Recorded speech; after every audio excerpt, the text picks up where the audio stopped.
आज आपण बघूया, ज्यावेळेस जिभेवर कुणाच्या गाठ असेल, जखम असेल, तर त्याचा MRI कसा दिसतो आणि आपण जिभेच्या कॅन्सरमध्ये MRI मध्ये काय गोष्टी बघितल्या जातात। जर आपण आता ही MRI ची इमेज बघितली तर ही जी लाईन आहे ते मॅक्झिमम डायमेन्शन म्हणजे त्या जखमेची लेंथ किती आहे हे दाखवते।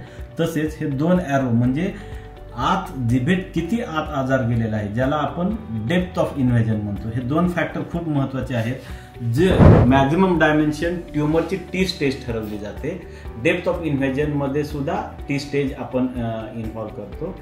या पद्धतीने 2 सेंटीमीटरपेक्षा लहान जखम असेल तर ती T1 होते, 2 ते 4 सेंटीमीटर असेल तर T2 होते, जर स्नायूंमध्ये खूप आजार गेला तर ती T4 होऊ शकते। तर अशा पद्धतीने T स्टेजिंग केले जातं।